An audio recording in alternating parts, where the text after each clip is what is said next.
चौथा प्रयोग पाहत आहोत आपल्या सिस्टीममधला. त्यामध्ये काय बघणार आहोत तर पाण्यात विरघळणारे व न विरघळणारे पदार्थ. त्याच्यामध्ये आपण काय करणार पाण्यात विरघळणारे न विरघळणारे पदार्थ अभ्यासाचे आहेत किंवा पाहायचे आहेत. तर आता आपण काय केलं एक चंचू पात्र घेतलेलं आहे काचेचं. बघा हे चंचू पात्र आहे. यामध्ये शुद्ध पाणी आहे. यामध्ये काय आहे शुद्ध पाणी आणि आहे चंचू पात्र. या चंचू पात्रात काय करणार आहे थोडंसं शुद्ध पाणी ओतणार आहे.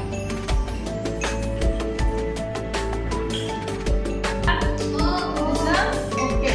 आता याच पाण्यात आपण काय करणार आहोत बघा चमच्याने मीठ टाकायचे आपल्याला. या वाटीत मीठ आहे दिसतंय. हा थोडंसं मी काय करते मीठ टाकते बघा. सगळ्यांना चमच्यात मीठ दिसतंय. हा बघा टाकलं का मीठ. हा याच चमच्याने ते मीठ काय करणार मी आता ढवळणार आहे.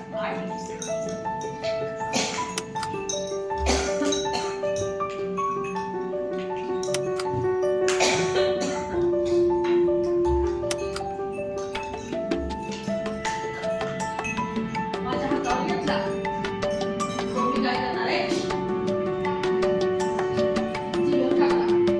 असं पण टाकू शकतो आपण.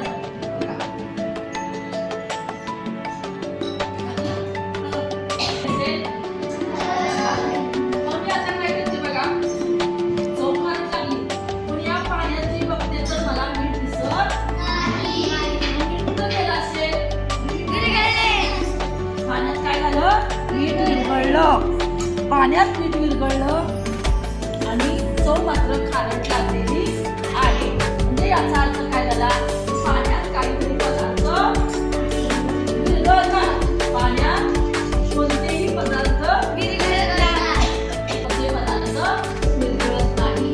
त्याचा आपल्याला काय केला पाहिजे अभ्यास केला पाहिजे.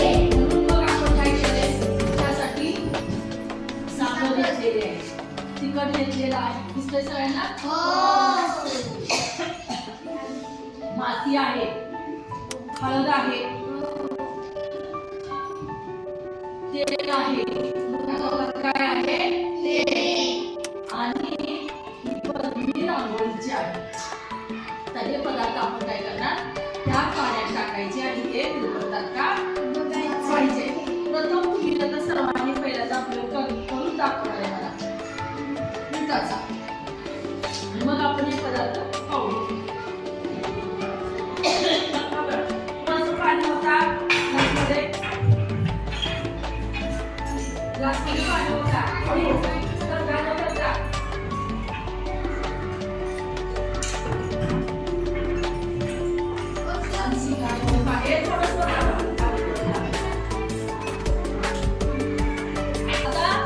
चिमटभर मीठ टाका. द्या चमचाभर चमच्याने घ्या.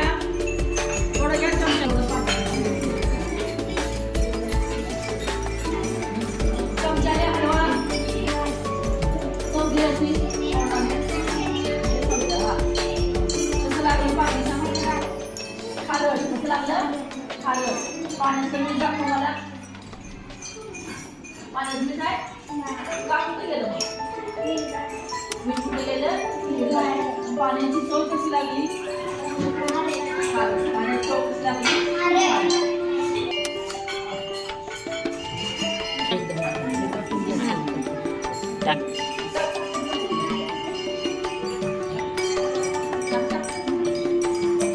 टाकतो.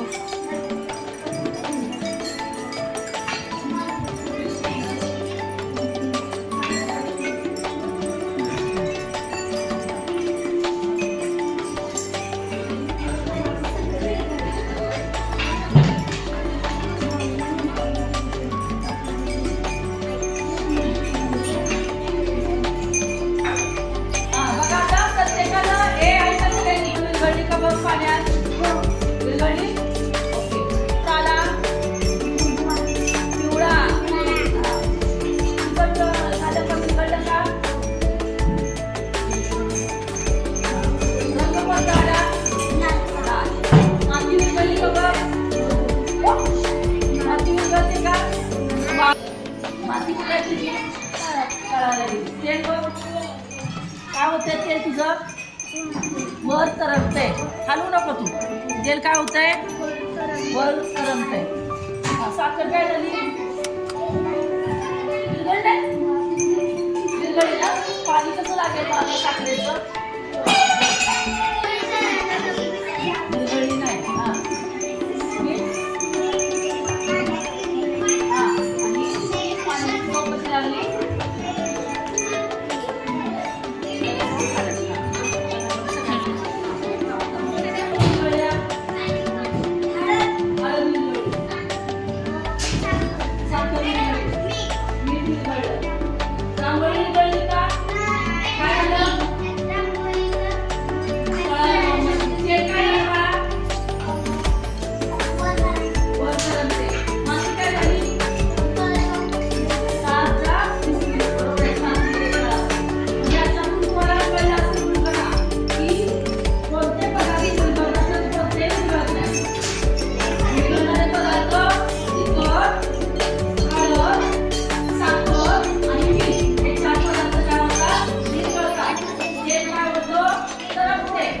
आणि रांगोळी विरघळत नाही तळाला जाऊन बसते.